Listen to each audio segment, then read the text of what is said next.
अब सुरु गरौँ। हामी कसरी घरमै बसेर चाहिँ कोरोनाको असरलाई कम पार्न सकिन्छ भनेर। अब यहाँहरूलाई थाहै छ नेपालमा कोरोना भाइरस चाहिँ नि को संक्रमण बढिरहेको छ। एकदम बढिरहेको अवस्था छ। अब पछिल्लो 24 घण्टामा हिजोको डेटा हेर्ने हो भने 24 जनाको मृत्यु भइरहेको छ र म के भन्छु भनेदेखि यो हाम्रो समुदायमै फैलिसकेको कारणले गर्दाखेरि हामी यसबाट अछुतो रहँदैनौँ।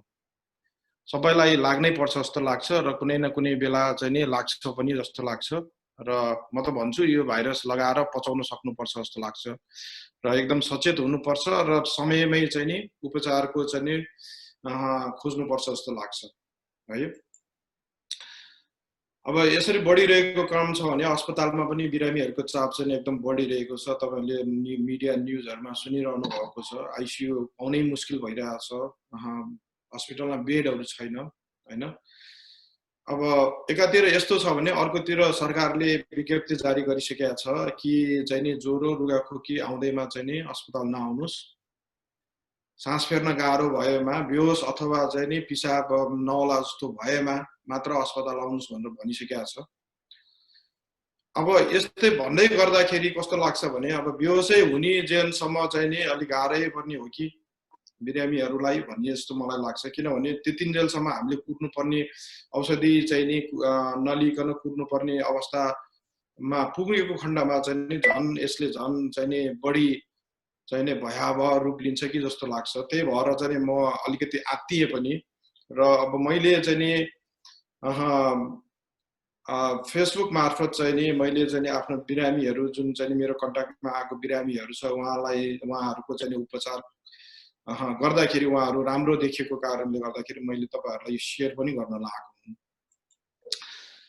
अब हामीले कोरोना भाइरस बारे चाहिँ नि बुझ्नुपर्ने कुराहरू के छ भनेदेखि यसको लक्षण र यसको प्रकृति कस्तो हुन्छ त्यो एकदम बुझ्नुपर्छ। अब यो कुरा चाहिँ एकदम इम्पोर्टेन्ट छ हाम्रो लागि।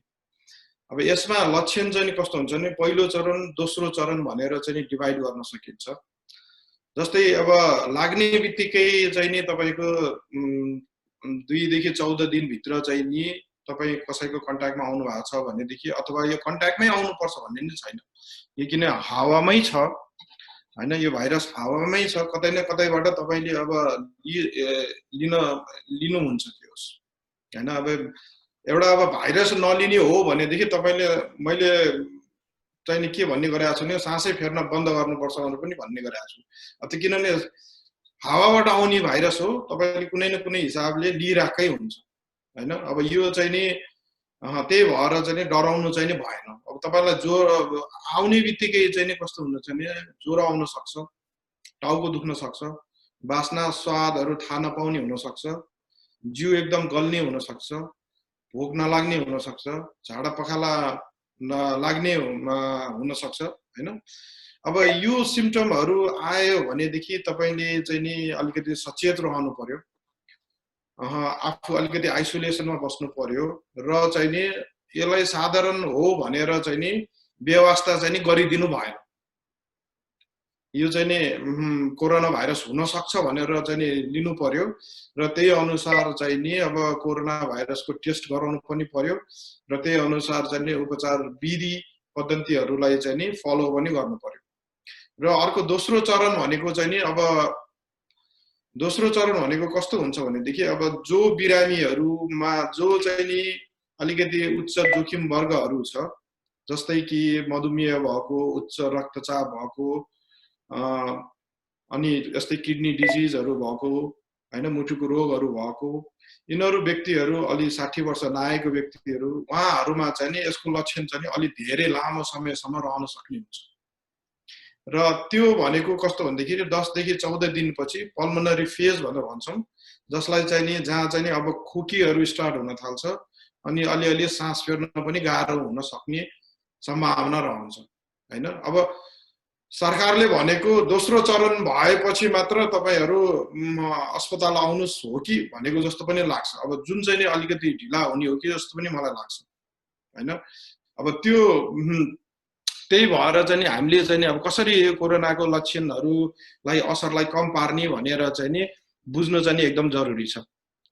अब लाग्ने बित्तिकै तपाईले के गर्नु पर्यो त भनेपछि मेन कुरो चाहिँ नि घरमा चाहिँ नि बसेर भाइटल्सहरू मोनिटर गर्नु पर्यो हाम्रो ब्लड प्रेसर मुटुको धड्कन हामी बिरामीले कतिको चाहिँ नि रेटमा सास फेर्छ र टेम्परेचर यो चाहिँ नि एकदम इम्पोर्टेन्ट छ हैन यसलाई चाहिँ नि हैन यो ठिक हुन्छ भनेर चाहिँ नि बस्नु भन्दाखेरि पनि ठिकै छ ल अब कोरोना लागे जस्तो छ एकचोटी अब अलिकति सचेत हुनु पर्यो र घरमै बसेर पनि एकचोटी चाहिँ नि यो मोनिटर गर्नु पर्यो भनेर चाहिँ नि तपाईहरुले गर्नु पर्यो अब यहाँ मैले चाहिँ नि विभिन्न औषधिहरुको बारेमा पनि कुरा गर्दै छु विभिन्न यो इन्स्ट्रुमेन्टहरुको बारेमा पनि कुरा गर्दै छु मलाई चाहिँ नि एउटा कुरा के भन्नु मन लाग्छ भनेदेखि अब मैले चाहिँ नि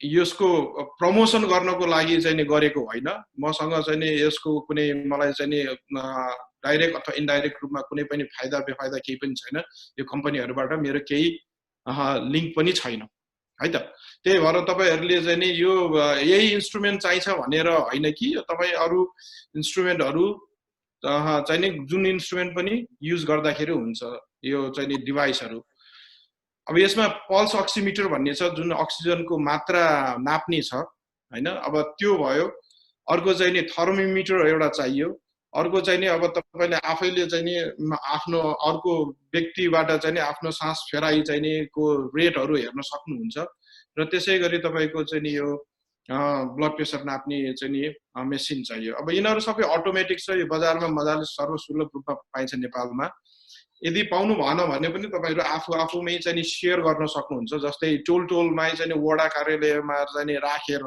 कसैलाई भएको छ भने त्यही चाहिँ नि चलाएर शेयर गर्नुहुन्छ यो 5 वटा सेट चाहिँ नि हालेर हैन त्यही सेटहरुमा चाहिँ नि आफू एक अर्कालाई शेयर गर्न सक्नुहुन्छ यिनीहरु चाहिँ नि अब यस्तो छ अब ब्लड प्रेसर पल्स रेट भनेको मुटुको धड्कन हो त्यो चाहिँ नि नर्मली चाहिँ नि 60 देखि 100 पर मिनेट हुन्छ अब यदि 100 पर मिनेट भन्दा बढी देखाएको खण्डमा यहाँ तपाईले देख्नु भएको छ यो यहाँनिर 80 छ यो 80 छ यहाँ चाहिँ 78 छ यो भनेको पल्स रेटहरु हो र यिनीहरु चाहिँ 100 भन्दा बढी देखाएको छ भने तपाईलाई डेफिनेटली चाहिँ त्यो चाहिँ कोरोनाको असर हुन सक्छ त्यो चाहिँ तपाईले विचार गर्नु पर्यो त्यस्तै गरी शरीरमा अक्सिजनको मात्रा हैन यहाँ तपाईले यो 94 जुन देखिराख्नु भएको छ त्यो चाहिँ अक्सिजनको मात्रा हो त्यो चाहिँ साधारणतया 95 भन्दा बढी हुन्छ है त यदि तपाई 95 भन्दा बढी छ भने तपाई आत्तिनै पर्दैन मलाई सास फेर्न गाह्रो भयो कि मलाई चाहिँ खोइ के भएको भनेर चाहिँ आत्तिनै पर्दैन किनभने मलाई लाग्छ कि कोरोना लागेपछि बिरामीहरु चाहिँ धेरै आत्तिन्छ जस्तो लाग्छ के नै भएको जस्तो राति चाहिँ 1 बजे चाहिँ मेसेज गर्छन् राति निन्द्राइमै उठेर चाहिँ मेसेज गर्छन् हैन डाक्टर साहब मलाई त सास फेर्न गाह्रो भइरा जस्तो लाग्छ भनेर मेसेज गर्छन् अनि मैले अब भन्छु कि तपाई एकचोटी पल्स अक्सिमिटरबाट अक्सिजन एकचोटी चेक गर्नुस् न कति छ भनेर भन्दाखेरि 95 96 देखाइराछ भनेर भन्छ हैन अब त्यो भनेको मतलब के हुन्छ नि तपाईलाई अक्सिजन तपाईलाई त्यो साइकोलोजिकली फिल मात्र भएको तर वास्तवमा तपाईको शरीरमा चाहिँ अक्सिजनको मात्रा इनफ त्यसरी पनि हामीले बुझ्न सकिन्छ आफ्नो चाहिँ नि एंजाइटीलाई कम गर्न सकिन्छ र अब यो चाहिँ नि अलिकति कन्सर्न हुनुपर्ने अलिकति हामीले चाहिँ नि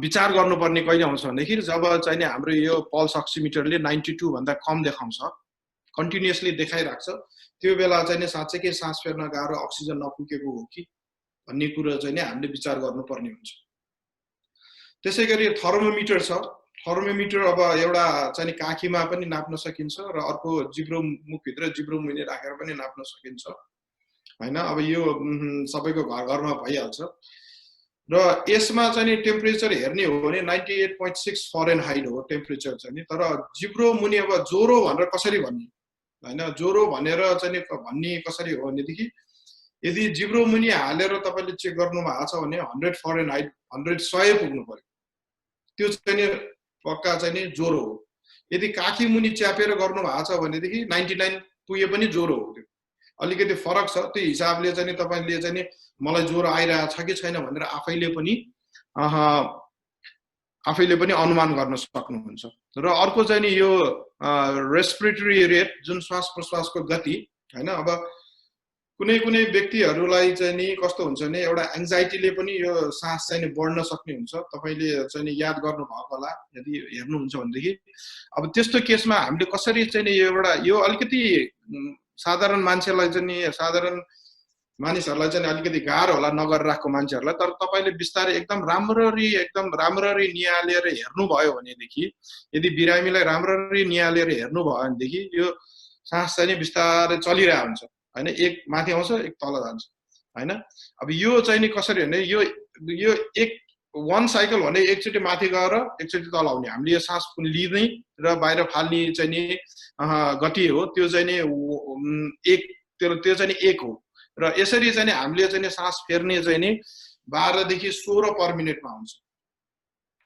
र अब यो चाहिँ नि बढ्न थालेपछि, बढ्ने भनेको कति भने 20 पर मिनेट भयो भने चाहिँ नि बढेको हो। र यो बढ्दाखेरि के हुन्छ नि, यो तपाईको यो मसल्सहरु सबै चाहिँ नि एकदम चाहिँ नि भित्र एकदम कडा हुन्छ धेरै सास फेर्दाखेरि। तपाई विचार गर्नुहुन्छ यदि बिरामीलाई चाहिँ नि अब तपाईले हेर्ने हो भनेदेखि यो घरमै आफैले पनि यति सुरुमा अलिकति गाह्रो भए पनि आफै मोनिटर गर्न सकिन्छ यदि बिरामीहरु त्यस्तो छ भनेदेखि हैन। र अर्को ब्लड प्रेसर भनेको नर्मली 110/140, 110 देखि 140 सिस्टोलिक र 70/90 डायस्टोलिक यो हुन्छ। र यो पनि अटोमेटिक डिभाइसले नै देखाइराख्छ। अब यो सबै चाहिँ नि हामीले कोरोना लागेपछि घरमै बसेर गर्न सक्छौं, यसको लागि अस्पताल जानु पर्दैन हैन।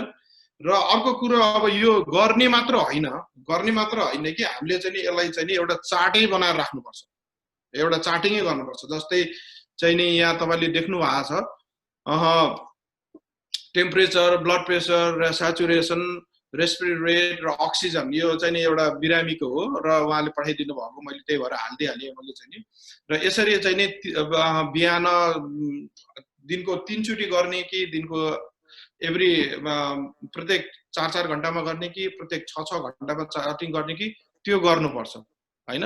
यो गरेपछि कस्तो हुन्छ भने तपाईले यो चाहिँ नि अब कुनै डाक्टरलाई देखाउनु भयो भनेदेखि सुरुदेखि नै तपाईको समस्या कस्तो भइरहेछ त भन्ने कुरा एउटा चाहिँ नि एउटा ब्रोड पुरा ठुलो पिक्चर चाहिँ नि हाम्रो दिमागमा आउँछ। तपाईलाई चाहिँ नि राम्रो भइरहेछ कि तपाई जस्ता तस्तै छ कि अथवा तपाईको चाहिँ नि स्वास्थ्य कन्डिसन झन् घट्दै गइरहेछ कि, यो कुराहरुको चाहिँ नि बृहत रूपमा चाहिँ नि हामीले चाहिँ नि एकदम जानकारी पाउँछौं।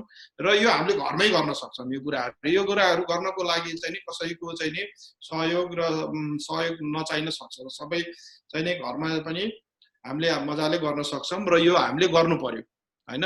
कोरोना लागेर अलिकति ज्वरो सोरो आयो भनेदेखि चाहिँ नि अलिकति ठीक नभएसम्मको लागि चाहिँ नि गर्नु पर्यो र हामी सचेत हुनु भनेको नि यही हो। र अर्को कुरो अब म अलिकति तपाईहरुलाई चाहिँ नि अब घरमै कसरी उपचार गर्ने त, अब के गर्न सकिन्छ, के छ हामीसँग भन्ने बारेमा चाहिँ नि अलिकति कुरा गर्छौं। अब पहिलो चरण भनेको मतलब तपाईलाई कोभिड लाएर लक्षण देख्नु हो हैन। अब यो चाहिँ नि लक्षण देख्ने बित्तिकै चाहिँ नि पहिला सुरुमा चाहिँ आत्तिनु भएन, सबभन्दा कुरो आत्तिनु भएन। र अर्को कुरो चाहिँ नि लुकाउनु भएन र यो साधारण रुगाखोकी हो भनेर चाहिँ नि नेग्लेक्ट गर्नु भएन।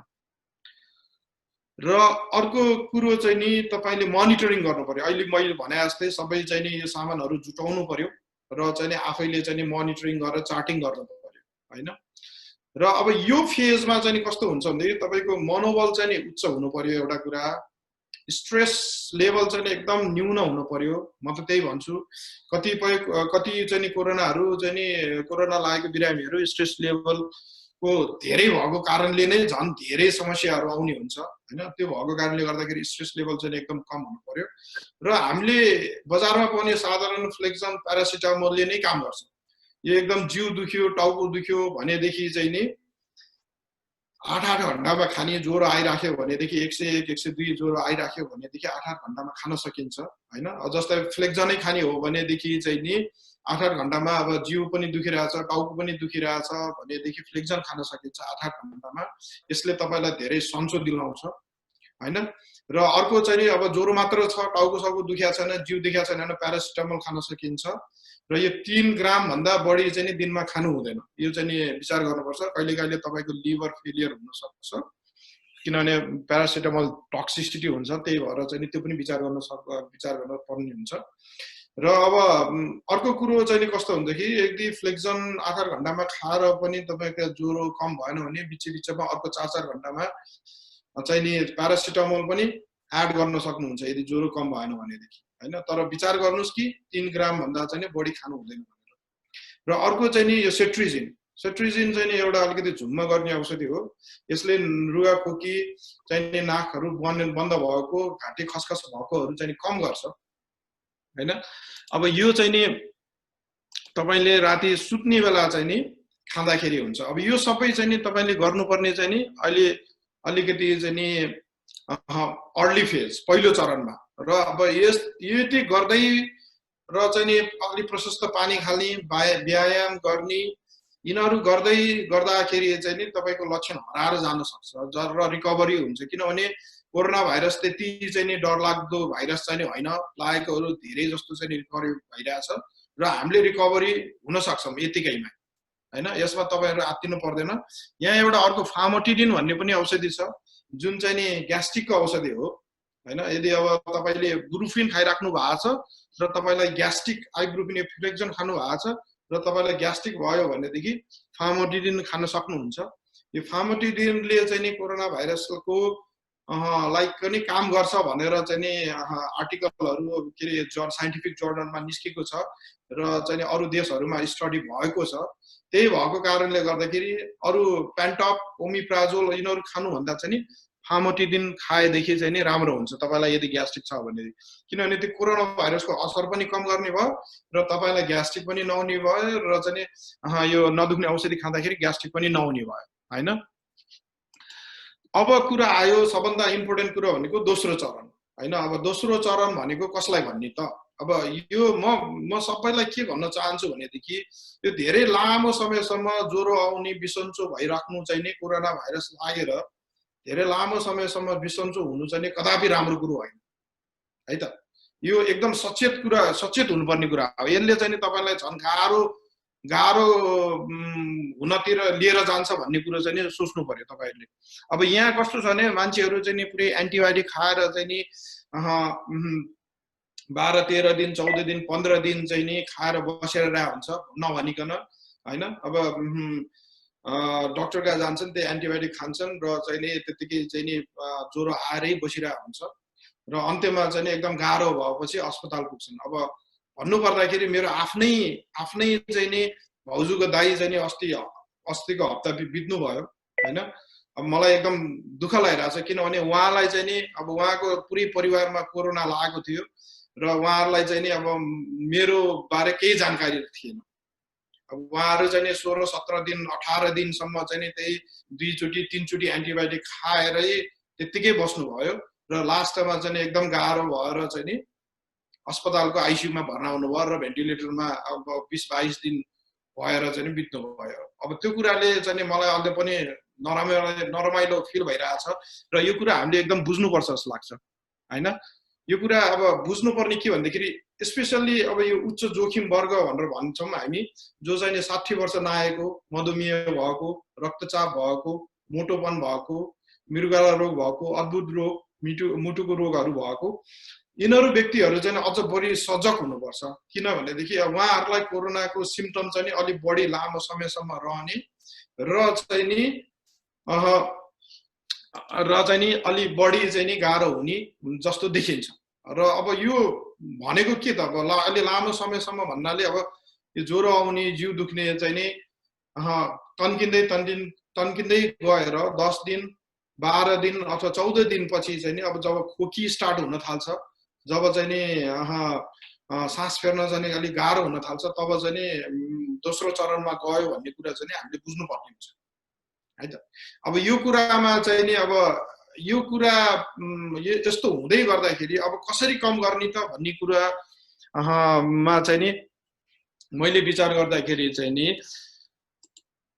मैले एउटा चाहिँ नि सुरुको यो कोरोना भाइरस को स्टार्टिङ हुँदाखेरि नै मार्चमा के रे सुरु हुँदाखेरि नै चाहिँ नि गहन अध्ययन गरेर एउटा चाहिँ नि साइन्टिफिक पेपरमा चाहिँ नि एउटा हाइपोथेसिस लेखेको थिएँ, जसमा चाहिँ नि मैले के भनेको थिएँ भनेदेखि क्लोनिडिन भन्नेले पनि काम गर्छ भनेर लेखेको थिएँ। यो क्लोनिडिन भन्नेको औषधि नेपालमा लोनिड 100 को नामबाट पाइन्छ हैन। अब यो औषधिले कसरी काम गर्न सक्छ भनेर मैले यो पहिला चाहिँ नि यही मार्फत चाहिँ नि मैले जानकारी दिइसकेँ र म यसमा बढी कुराहरू चाहिँ नि गर्न चाहन्न। तर अब यो औषधिले चाहिँ नि जो नेपालमै सर्वसुलभ रूपमा पाइने भएकोले चाहिँ नि हामीले चाहिँ नि खान चाहिँ नि उपयुक्त छ जस्तो लाग्छ। डाक्टरको उचित सल्लाह अनुसार यसको बारेमा अझ तपाईलाई विस्तृत रूपमा जानकारी दिन चाहन्छु हैन। अब यसरी पनि चाहिँ नि यो दोस्रो चरणको बिरामी अथवा दोस्रो चरणमा पुग्न नजानकै लागि पहिलो चरणमै ठिक हुनलाई चाहिँ नि ठिक हुनको लागि चाहिँ नि हामीले अरु उपायहरू अपनाउनु पर्ने हो कि जस्तो लाग्छ। जस्तै चाहिँ नि अब स्टडी हेर्ने हो भने एजिथ्रोमाइसिन भन्ने छ हैन, स्टेरोइड भन्ने छ। यिनीहरू चाहिँ नि अलिकति अक्सिजन चाहिने व्यक्तिहरूलाई दिँदाखेरि चाहिँ नि कम भएकोहरू देखिएको छ हैन। र त्यस्तै गरी अब रेमडेसिभिर भन्ने औषधि छ र अर्को प्लाज्मा थेरापी भन्ने छ। यो हस्पिटलमा मात्र पाइन्छ, यो घरमा पाउन चाहिँ घरमा गर्न गाह्रो हुन्छ। त्यही भएर अहिले त्यसको बारेमा चाहिँ धेरै कुरा नगरौँ। र अब यही बारेमा चाहिँ मैले अरु लेखहरू पनि प्रकाशित गरिसकेको छु। र अब त्यसपछि चाहिँ नि मैले चाहिँ के गरेँ भनेदेखि यो कोभिड-19 निशुल्क स्वास्थ्य परामर्श ग्रुप भनेर अनलाइन फेसबुक ग्रुप खोलेर चाहिँ नि बिरामीहरूलाई चाहिँ नि निशुल्क रूपमा चाहिँ नि यही अमेरिकाबाट चाहिँ नि मैले चाहिँ नि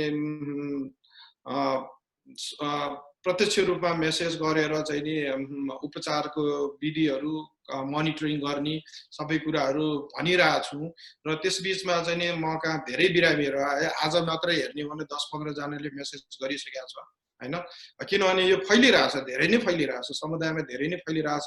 त्यही भएर हामीले अब कसरी गर्नुपर्छ त, कसरी घरमै म्यानेज गर्ने भन्ने कुरा चाहिँ नि मैले कसरी गरेँ त भन्ने कुरा यहाँहरूलाई अवगत गराउँदैछु। किनभने म त अब प्रत्यक्ष रूपमा नेपालमा छुइनँ। मैले बिरामीलाई चाहिँ नि यही मेसेन्जर र भाइबरबाट मात्र कुरा गर्ने हो र चाहिँ नि अनलाइन चाहिँ नि कुरा गर्ने हो र त्यही हिसाबमा उहाँहरूलाई चाहिँ नि गाइड गर्ने हो र उहाँहरूलाई यो औषधि खानुहोस्, यो गर्नुहोस् भनेर भन्ने हो। र त्यसरी नै चाहिँ नि मैले म्यानेज गरेँ र चाहिँ नि अहिलेसम्ममा 20-25 जना बिरामीहरू चाहिँ नि राम्रो हुनुभयो, ठिक हुनुभयो। र त्यो हिसाबले मलाई अझ पनि धेरै चाहिँ नि हौसला मिलेको छ कि यो चाहिँ नि सबैलाई भन्नुपर्छ, सबैले थाहा हुनुपर्छ भनेर। र त्यही क्रममा चाहिँ नि म तपाईहरुलाई चाहिँ नि अलिकति मेरो बिरामी, मैले उपचार गरेको बिरामीहरूको केही डेटाहरू चाहिँ नि यहाँ चाहिँ नि मैले एनालाइज गरेको छु। हुन त मसँग धेरै डेटाहरू त छैन, किनभने घरमा बसिरहेको बिरामीहरूसँग मैले चाहिँ नि धेरै डेटा कलेक्ट गर्न पनि सक्दिनँ। उहाँहरूलाई चाहिँ नि जाँच गराउनको लागि पनि जानु भन्दाखेरि पनि हैन, अहिले अब धेरै गाह्रो छ। कोभिड टेस्ट गराउनलाई नै गाह्रो छ भनेर भन्नुहुन्छ हैन। त्यस्तो अवस्थामा अब धेरै अब परेको नपरेसम्म, अति नै धेरै नपरेसम्म चाहिँ नि मैले चाहिँ नि जाँचहरू गराउनको लागि चाहिँ नि मैले परामर्श दिइरहेको छैन र चाहिँ परेपछि मात्र दिने भएको कारणले गर्दाखेरि। तैपनि अब मसँग चाहिँ नि यो अघि हामीले भने जस्तो भाइटल मोनिटरिङहरुको डेटाहरू छ र औषधि खाएपछि कसरी चाहिँ नि कम भयो भन्ने कुरा देखाउँदै छु। र उहाँ बिरामीहरू चाहिँ नि सबै चाहिँ नि कोही अक्सिजन लिनुपर्ने हुनुहुन्छ भनेदेखि, कोही चाहिँ नि धेरै 10-12 दिनदेखि धेरै ज्वरो आएर 101, 102 ज्वरो आएर घरमै बसेर चाहिँ नि उपचार खोजिरहेको र एकदम कसलाई सासै फेर्न गाह्रो भएर अनि यो फेसबुक मार्फत चाहिँ नि मसँग चाहिँ नि सम्पर्कमा आउनु भएको छ। 1-2 जना त मेरो आफ्नै मान्छेहरू पनि छन् त्यसमा हैन। र उहाँहरू सबै पीसीआर पोजिटिभ हुनुहुन्छ। कोभिड को चाहिँ नि पीसीआर पोजिटिभ भएपछि उहाँहरू सम्पर्कमा आउनु भएको हो। र यो चाहिँ नि बिरामीको चाहिँ नि अलिकति विवरण हो। उहाँहरूसँग चाहिँ नि मैले फुल्ली कन्सेन्ट पनि लिएको छु कि यो प्रेजेन्ट गर्न उहाँहरूलाई कुनै चाहिँ नि हुँदैन भनेर। र यहाँ तपाईले देख्नु भएको छ सबैकोमा ज्वरो छँदैछ हैन। सबैलाई जिउ दुख्ने भएकै छ र सास फेर्न पनि गाह्रो भएकै छ। खोकी 2-3 जनालाई आएको छ, टाउको पनि 2-3 जनालाई दुखेको छ र चाहिँ नि डायरिया 1-2 जनालाई भएको छ हैन। अब यो चाहिँ नि अब 40-50 वर्ष भन्दा बढी, 40 देखि 60 वर्षको उमेरका बिरामीहरू छन् यहाँ चाहिँ नि। र तपाईले हेर्ने हो भनेदेखि के छ भनेदेखि यो चाहिँ नि अक्सिजनको मात्रा हो हैन। अब तपाईले यहाँ हेर्दै जाँदाखेरि अक्सिजनको मात्रा मैले भने जस्तो अघि चाहिँ नि 95 एबोभ हुनुपर्छ भनेर भनेको छु र उहाँहरूको छ नि सुरुमा यो क्लोनिडिन भन्ने औषधि खानेको दिन चाहिँ नि 92 94 90 सम्म छ र बिस्तारै खाएपछि चाहिँ नि यो तपाईले बढिरहेको देख्नु भएको छ हैन क्लोनिडिन चाहिँ नि 100 माइक्रोग्राम चाहिँ नि राति सुत्ने बेला चाहिँ नि खाने औषधि हो र चाहिँ नि यो सुलभ रूपमा पाइन्छ यो खाने बित्तिकै चाहिँ नि उहाँहरूको बिस्तारै ओभर द 4-5 दिनमा चाहिँ नि मजाले चाहिँ नि अक्सिजनको मात्रा बढ्दै गएको देखिराख्नु भएको छ त्यसैगरी मुटुको धड्कन पल्स रेट हो मैले भने जस्तै अघि चाहिँ नि यो चाहिँ नि 100 भन्दा बढी भयो भने चाहिँ नि तपाईको असर देखेको मान्नुपर्छ र यहाँ तपाईले देख्नुहुनेछ डे 0 मा चाहिँ नि 110 118 128 र 125 छ र जति मैले चाहिँ नि क्लोनिडिन खुवाएँ त्यति चाहिँ नि बिरामीको चाहिँ नि पल्स रेट हार्ट रेट चाहिँ नि घट्दै गएर पछि नर्मलमा आएको छ 5 दिनमा चाहिँ नि यसको असर पनि देखिएको छ र त्यसैगरी टेम्परेचर जुन चाहिँ नि सबभन्दा पहिला चाहिँ नि 100 102 101 105 सम्म पुगेको बिरामीहरू छ र उहाँहरूलाई चाहिँ नि अब क्लोनिडिन खुवाएपछि चाहिँ नि टेम्परेचर नर्मलमा आएको छ 4-5 दिनमै हैन र अर्को चाहिँ नि श्वास प्रश्वासको गति र यहाँ चाहिँ नि तपाईले देख्नु भएको छ कि 30 छ 18 छ 28 छ 30 छ हैन उहाँहरू सबै चाहिँ नि अक्सिजनमा हुनुहुन्थ्यो धेरै जस्तो 2-3 जना चाहिँ नि र सबैलाई चाहिँ नि सास फेर्न गाह्रो पनि भएको थियो किनभने 14-15 दिन कोही 17 दिन पनि भइसकेको थियो सिम्पटम आइरहेको र उहाँहरूले चाहिँ नि क्लोनिडिन खाएपछि चाहिँ नि सबै चाहिँ नि नर्मलमा आएको देखिएको छ 17 देखि 16 यो भनेको मतलब के भनेदेखि क्लोनिडिनको फाइदा चाहिँ नि रहेछ भन्ने कुरो यसबाट स्पष्ट हुन्छ हैन जो जति बिरामीहरूले चाहिँ नि खाएको छ उहाँहरूको चाहिँ नि मैले रेस्पोन्स चाहिँ एकदम राम्रो पाएँ भन्नाले चाहिँ नि उहाँहरूको चाहिँ नि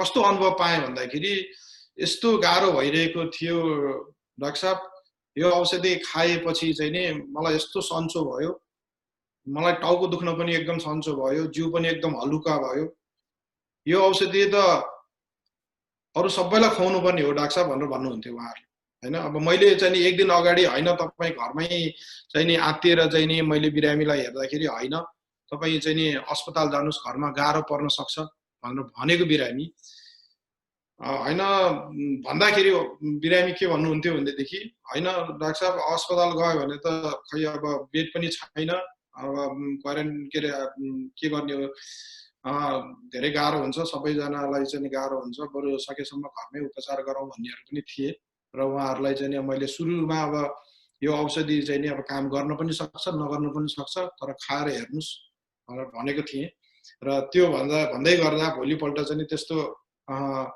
उहाँहरूको प्रतिक्रिया पाउँदा चाहिँ नि मलाई चाहिँ नि अलिकति कन्फिडेन्ट बढेको छ र अब त्यो मैले मात्र हैन कि अरु डाक्टर साहबहरुले पनि खुवाएर हेर्नु भइसकेको छ र उहाँहरूको पनि प्रतिक्रिया त्यस्तै छ र अब मैले जति बिरामीहरूलाई दिए अब गाह्रो भएको उहाँहरूले चाहिँ नि सबैले त्यो प्रतिक्रिया दिएकोले लगभग म चाहिँ नि अलिकति कन्फिडेन्टै भइसक्यो कि अब यसले काम गर्छ भनेर त्यही भएर पनि यो चाहिँ नि अर्गनाइज गरेको हो किनभने अहिले अब हामी एकदम गाह्रो परिस्थितिमा छौं र अब यो क्लोनिडिनको त्यति बाहेक अर्को के फाइदा अब यो क्लोनिडिनको असर त त्यहाँ तपाईले देखिहाल्नु भयो त्यो बाहेक चाहिँ कस्तो हुन्छ त कोरोना लागेपछि मान्छेहरुलाई भनेर भन्दाखेरि एकदम टाउको दुख्ने खोकी लाग्ने जिउ दुख्ने निन्द्रा नलाग्ने हुन्छ आत्तिने हुन्छ मन आत्तिने हुन्छ हैन अब यी सबै असरहरु कोही व्यक्तिलाई कोरोना आएपछि देख्छ भनेदेखि अब त्यो क्लोनिडिन खाएपछि 5 देखि 7 दिन भित्रमा यो सबै असरहरु चाहिँ बिस्तारै हराएर जान्छ अब टाउको दुख्ने जिउ दुख्नेहरु त इमिडिएटली 1-2 दिनमै कम भएर जान्छ र यो राति सुत्ने भएकोले निन्द्रा पनि मज्जाले लाग्छ हैन र खोकी पनि कम गर्छ भन्ने कुरो चाहिँ नि स्टडीले देखाएको छ र यो चाहिँ नि अब सिडेटिभ के रे एनाल्जेसिक इफेक्ट छ यसमा यसले जिउ दुख्नेहरु यो पनि कम गर्छ भनेको मतलब यो क्लोनिडिन चाहिँ नि एकदम राम्रो औषधि जस्तो लाग्यो मलाई कोरोनाको असर कम गर्नलाई अब यो कोरोना भाइरसको एन्टिभाइरल ड्रग पनि हैन यो हैन यो भाइरससँग कुनै सरोकार छैन अब यो चाहिँ नि चकचक गर्ने बच्चाहरुले खाने औषधि हो र यो चाहिँ नि ब्लड प्रेसर कम गर्ने औषधि हो हैन र यो नेपालमा सर्वसुलभ रूपमा पाइन्छ। र यो चाहिँ नि अब खानु पर्दाखेरि चाहिँ नि सकेसम्म डाक्टरको सल्लाह लिएरै खानलाई चाहिँ म अनुरोध गर्छु हैन। किनभनेदेखि यसको असरहरू पनि छ जुन धेरै न्यून छ अरू औषधिहरूको तुलनामा। यो चाहिँ नि वेल टलरेट औषधि हो। जस्तै अब बच्चाहरूले चाहिँ नि चकचक गर्ने बच्चाहरूले चाहिँ नि 200-300 माइक्रोग्राम खान्छ। अब यहाँ हामीले 100 माइक्रोग्राम मात्र भनेका छौँ। त्यही भएर यो एकदम टलरेबल छ। र अर्को कुरो मैले भनिसकेँ, यो धेरै सस्तो छ। यो नेपालमै पाइन्छ। यो लोनिड 100 नामबाट पाइन्छ र यो 2 रुपैयाँ जति पर्छ हैन।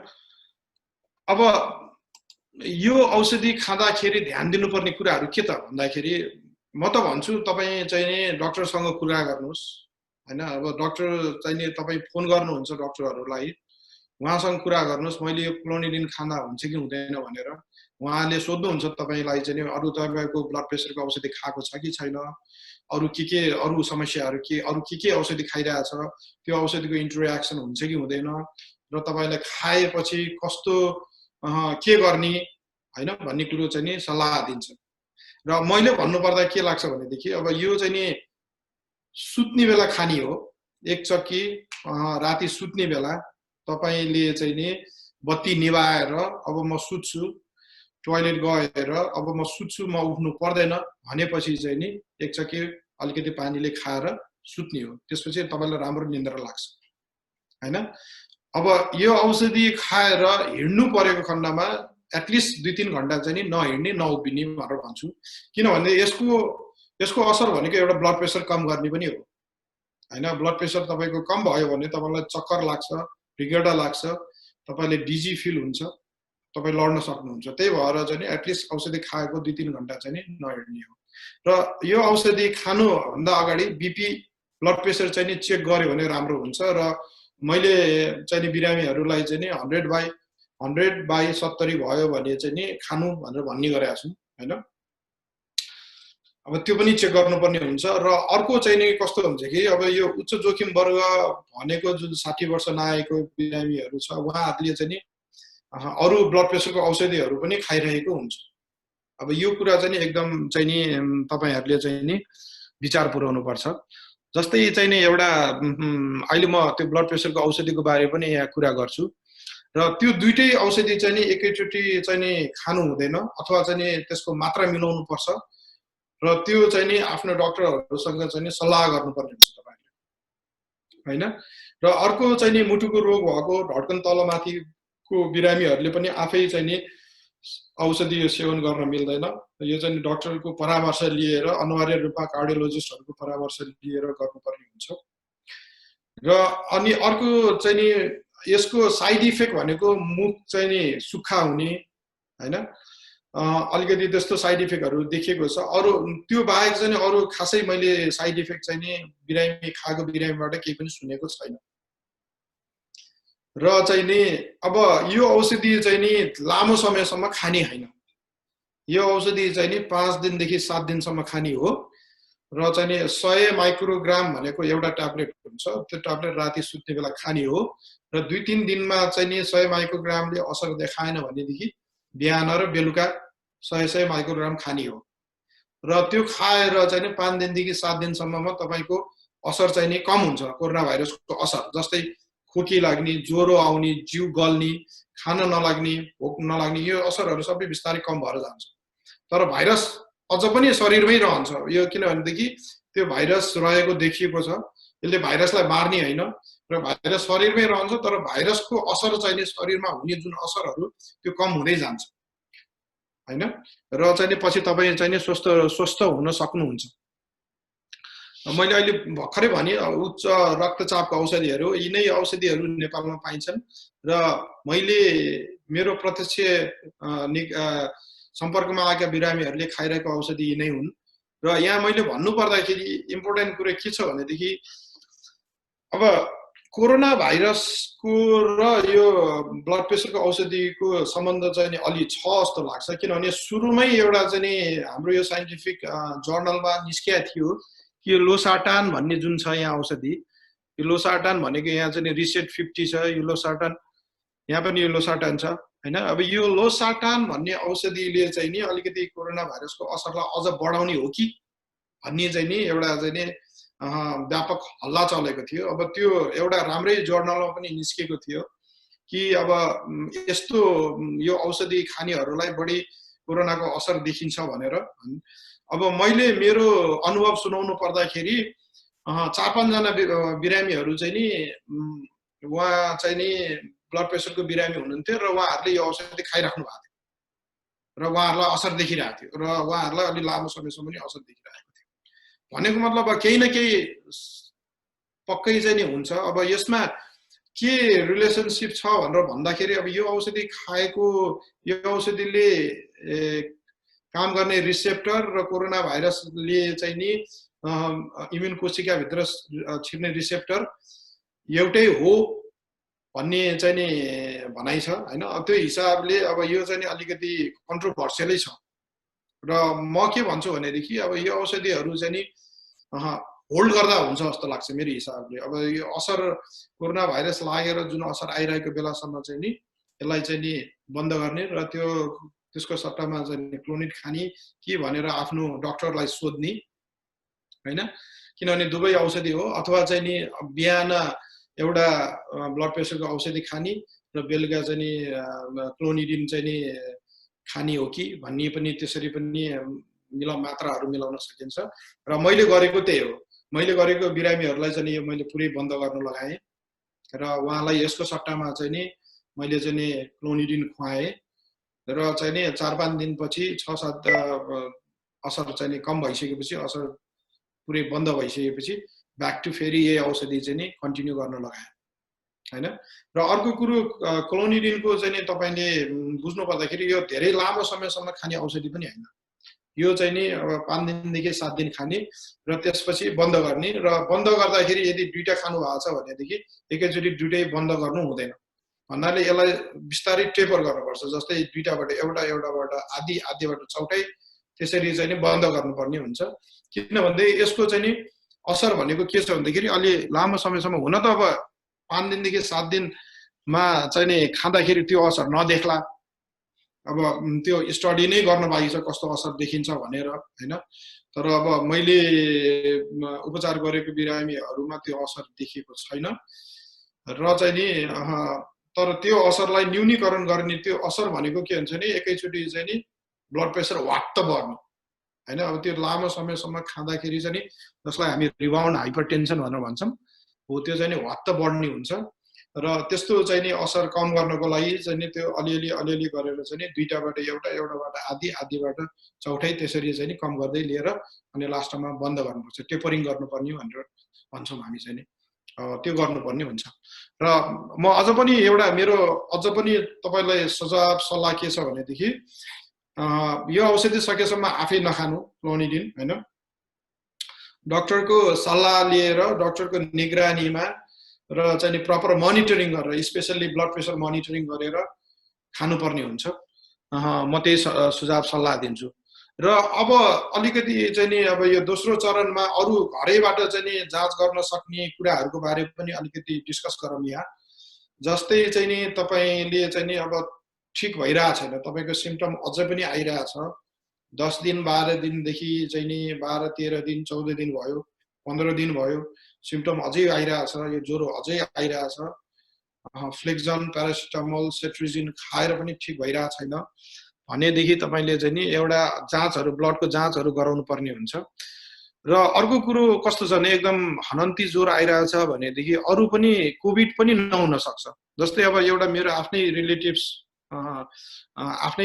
रिलेटिभ्सलाई चाहिँ उहाँलाई त्यस्तो भयो, उहाँले मलाई फोन गर्नुभयो कि 102 ज्वरो आइरहेछ 4-5 दिन भयो भनेर हैन। मैले भने अब कोभिड हुन सक्छ नि त, ल एकचोटी गराऊ, कोभिड टेस्ट पनि गराऊ भनेर भनी।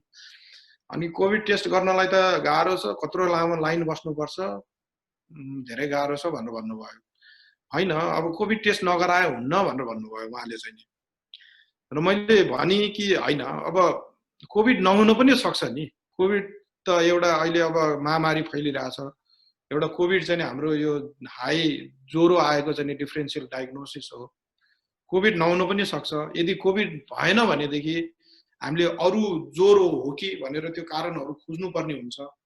त्यति लामो समयसम्म ज्वरो आएपछि जस्तै टाइफाइड हुनसक्छ होइन, जस्तै अब डेङ्गु पनि हुनसक्छ, किनभने नेपालमा डेङ्गुको पनि महामारी भइरहेको हुन्छ कहिले कहिले होइन। त्यस्तै गरी पिसाबको इन्फेक्सन हुनसक्छ, त्यस्तै गरी निमोनिया हुनसक्छ। अब यो कुराहरू पनि यदि अब हामीले यस्तो बेला चाहिँ सजग भएनौँ र चाहिँ नि अब यो कोभिड टेस्ट पनि गराएनौँ भने त यदि कोभिड हो भन्ने पनि कुरो थाहा हुँदैन। यदि गराएनौँ भनेदेखि चाहिँ नि यदि नेगेटिभ आएको खण्डमा अरू रोग हो कि अरू रोग पनि मिस हुने चान्सेस चाहिँ नि हुन्छ होइन। अब यो कुराहरू चाहिँ एकदम ध्यान दिनुपर्छ जस्तो लाग्छ मलाई चाहिँ। मैले उहाँलाई त्यही भने र उहाँ मान्नुभयो र जानुभयो, कोभिड पनि गराउनु भयो र अरू पनि जाँचहरू गराउनु भयो र वास्तवमा उहाँको कोभिड चाहिँ नि होइन रहेछ, उहाँलाई निस्क्यो टाइफाइड होइन। र अब टाइफाइड भएपछि हामीलाई उपचार गर्न सजिलो भयो। अब यदि चाहिँ नि अब उहाँ चाहिँ नि घरमै चाहिँ नि कोभिडै हो भनेर चाहिँ उपचार नगरिकन डराएर बस्नु भएको भएदेखि टाइफाइडले पनि ज्यान जाने सम्भावना हुन्छ। यो कुराहरू चाहिँ हामीले विचार गर्नु पर्यो र सबै चाहिँ सजग हुनु पर्यो। त्यसबाहेक अरू मैले भन्दैछु, अब यो लामो समयसम्म ज्वरो आएपछि यहाँ तपाईँले रातो के अरे पहेँलोमा देखिएको छ, यो चाहिँ नि सेरम, यो चाहिँ नि ब्लडमा हेर्ने जस्तै ब्लडमा हेर्ने चिजहरू हो, जुन चाहिँ नि सेतो रक्त कोशिका भनेर भन्छ, जुन चाहिँ नि यहाँ डी डाइमर भनेको छ, सीआरपी भनेको छ, सेरम फेरिटिन भनेको छ, एएसटी, एएलटी, एएलपी, एलडिएच भनेको छ होइन। अब यो चाहिँ नि कोभिडमा चाहिँ नि यसको चाहिँ नि कोभिडको सङ्क्रमण भएपछि कोभिडको लक्षणहरू देखेर चाहिँ नि कोभिडले चाहिँ नि आफ्नो स्वास्थ्यलाई चाहिँ कतातिर लिएर गइरहेछ भन्ने कुरो चाहिँ नि देखाएको हुन्छ। अब यो साइन्टिफिक जर्नलहरूमा पनि निस्किसकेको छ, जसमा चाहिँ नि डब्लुबिसी सेतो रक्त कोशिकाहरू कम देखिएको छ, त्यसमा कोभिडको धेरै असर भएको छ। त्यस्तै गरी डी डाइमरहरू चाहिँ नि धेरै भयो भने त्यसमा पनि धेरै असर देखिएको छ र बढी असर पछि झन् धेरै असर देख्ने चान्स हुन्छ। त्यस्तै गरी सीआरपी पनि धेरै पोजिटिभ देखाएको छ भने त्यसमा अझ धेरै असर गरेको छ होइन। यो सेरम फेरिटिन पनि धेरै भएको खण्डमा त्यो धेरै असर गरेको छ र अझ धेरै चाहिँ कम्प्लिकेसन हुन सक्छ भन्ने कुरो चाहिँ तपाईले बुझ्नु पर्यो हैन। त्यस्तै गरी यो एएसटी एएलटी भन्ने लिभर इन्जाइमहरु हो, यिनीहरु पनि बढेको खण्डमा चाहिँ नि कोभिडको असर लिभरमा पनि भएको छ र यो चाहिँ नि अझ धेरै हुन सक्छ भन्ने कुरा बुझ्नु पर्यो। अब यो एउटा मेरो आफ्नै बिरामीको चाहिँ नि जाँच गरेको हो हैन। अब मैले सुरुमै गरेको हुँ र यहाँ तपाईले देख्नु भएको छ डे 8 मा चाहिँ नि उहाँको यो कोशिका चाहिँ नि 4640 सम्म पुग्यो र यसको नर्मल रेन्ज भनेको चाहिँ नि 4000 देखि 12000 सम्म हो। तैपनि अब यो नर्मल लो नर्मलमा छ भन्ने कुरो बुझिन्छ हैन। अब यो कोभिडमा हुने भनेकै त्यही हो। कोभिडमा चाहिँ नि सेतो रक्त कोशिका डब्ल्युबीसी को काउन्ट चाहिँ घट्दै जान्छ। जति जति असर बढी हुँदै गयो त्यति त्यति घट्दै जान्छ। यो डी डाइमर पनि बढ्दै जान्छ, 0.5 हुनुपर्ने 1.61 छ। त्यस्तै गरी सेरम फेरिटिन चाहिँ नि 6.24 देखि 264 हुनुपर्नेमा चाहिँ नि 511 छ र पछि बढ्दै गएर 8औं दिनमा चाहिँ नि 721 भएको छ हैन। अरु इन्जाइमहरु पनि त्यसरी नै बढेको छ। भनेको मतलब चाहिँ नि कोभिडको असर चाहिँ नि बढ्दै गइरहेछ भन्ने कुरो चाहिँ नि यसरी हामीले चाहिँ नि ब्लडबाट मोनिटर गर्न सक्छौं र यो कुरा चाहिँ नि एकदम सचेत हुनुपर्छ हामीहरु। यो जति बढ्यो त्यति चाहिँ नि कोभिडले चाहिँ नि गाह्रो पार्न सक्छ कि भन्ने कुरा चाहिँ नि हामी चाहिँ नि कन्सर्न चाहिँ नि हुनुपर्छ जस्तो लाग्छ। र सास एकासी सास फेर्न गाह्रो हुने अथवा चाहिँ आइसीयूमा भर्ना हुनुपर्ने हो कि जस्तो पनि हुन सक्छ कि भन्ने कुरो त्यतातिर चाहिँ नि सजग हुनुपर्छ जस्तो लाग्छ र चाहिँ नि डाक्टरको सल्लाह चाहिँ नि एकदम लिनुपर्छ जस्तो लाग्छ यो बेला चाहिँ नि। अब यो कुरा चाहिँ नि मैले अब उहाँलाई चाहिँ नि गर्दाखेरि चाहिँ नि अब यो क्लोनिडिन स्टार्ट गरी मैले अब यस्तै यही देखेर म पनि आत्तिएर चाहिँ नि अब भयो ल हामीले क्लोनिडिनै सुरु गर्नुपर्छ भनेर सुरुको अवस्था हो। उहाँलाई चाहिँ नि उहाँ चाहिँ पहिलो व्यक्ति हुनुहुन्छ मैले चाहिँ नि क्लोनिडिन खुवाएको, मेरो आफ्नै रिलेटिभ्स मैले चाहिँ हाततिर ल क्लोनिडी नै खुवाएर हेरौँ भनेर भन्दाखेरि यो खुवाएँ र 4-5 दिनमा 2 दिनमा चाहिँ उहाँको सिम्पटमहरू सबै गयो र चाहिँ सबै नर्मल पछि चाहिँ 5-6 दिनमा हामीले रिपिट गर्दाखेरि खाएको 5-6 दिनमा चाहिँ रिपिट गर्दाखेरि नर्मल आयो भनेको मतलब त्यसको असर चाहिँ कम भएको छ भन्ने कुरा रिजल्टले पनि ब्लडको जाँच गरेर पनि देखाएको छ र अर्को घरमा गर्न सक्ने कुराहरू यी बाहेक चाहिँ अरूहरू हामीले के गर्न सक्छ त घरमा भन्ने कुरो त्यो पनि विचार गरौँ जस्तै नेबुलाइजेसन भन्ने छ नुन पानीको बाफ लिने भनेको छ यो हालसालै एउटा चाहिँ जर्नलमा पब्लिस भएको हिजो अस्ति मात्र पब्लिस भएको चाहिँ आर्टिकल साइन्टिफिक आर्टिकल हो यो ब्राजिलमा भएको हो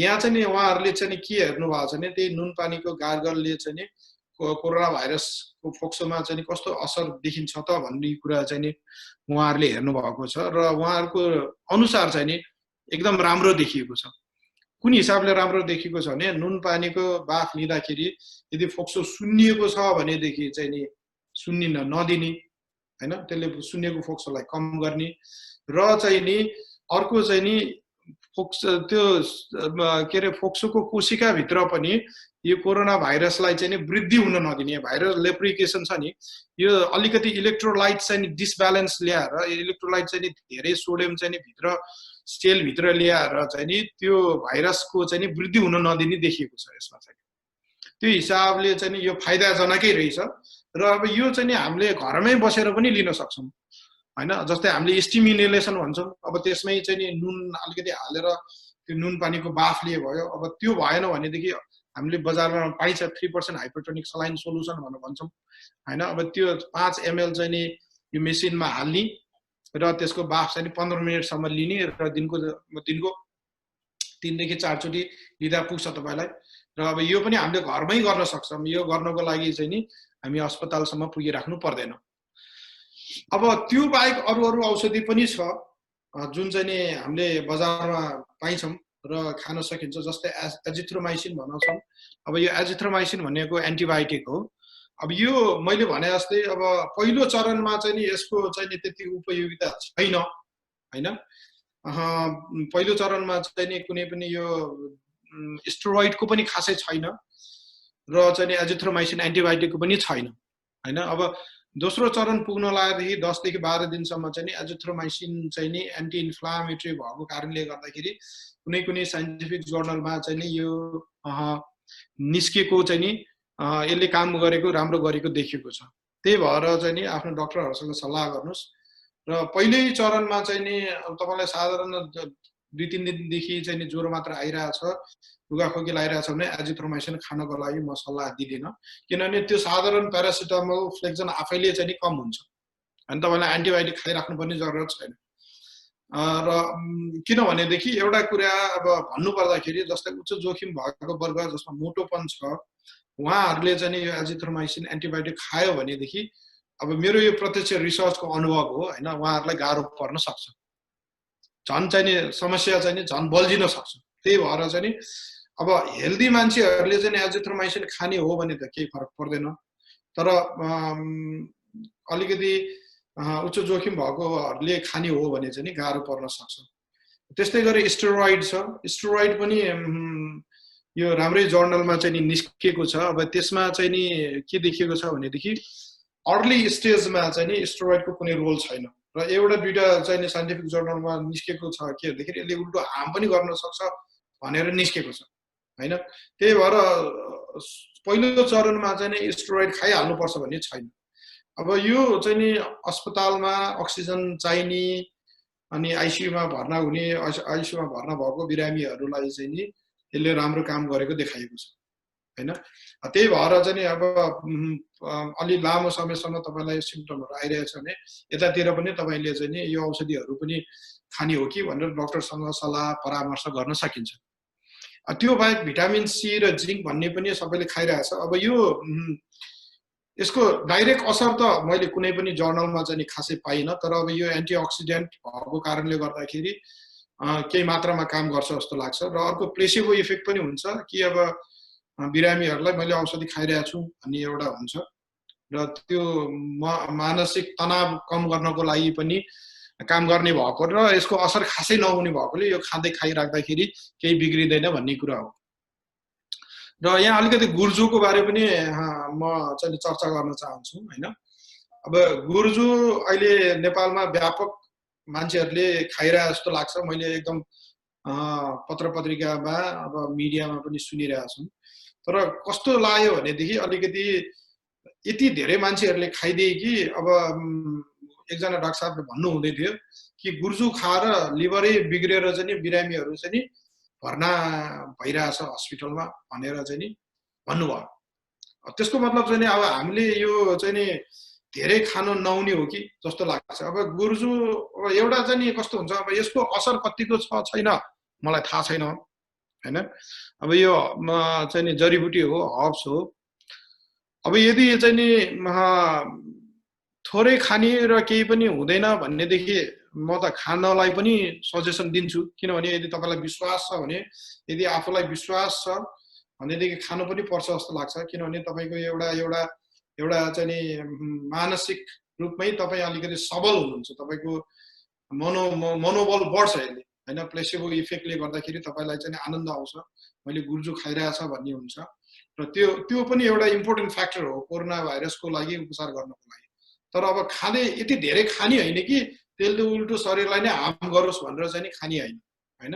अब 1-2 ग्लास खान सकिन्छ। अब यो साधारण चाहिँ नि के अरे फाइबर पनि यसले उ गर्छ हैन, फाइबर पनि धेरै सप्लिमेन्ट गर्छ र त्यो हिसाबले अब अलिअलि खान सकिन्छ। तर धेरै चाहिँ नि खानु हुँदैन भन्ने कुरा चाहिँ नि मलाई चाहिँ नि लाग्छ। र अब समग्रमा भन्ने हो भनेदेखि एकचोटि फेरि हामी अब कोभिड लाग्दाखेरि के गर्नुपर्छ त भनेर एउटा समग्रमा चाहिँ नि अलिकति मनन गरौँ। सबभन्दा पहिला त कोभिड लागेपछि तपाईँहरू आत्तिने होइन, रोग लुकाउने होइन, यसलाई चाहिँ नि के हो त, यो साँच्चै कोभिड हो कि होइन भनेर चाहिँ नि तपाईँ अलिकति एक्टिभ हुनु पर्यो र चाहिँ नि त्यो अनुसार चाहिँ नि तपाईँ कोभिड टेस्ट गर्नु पर्यो हैन।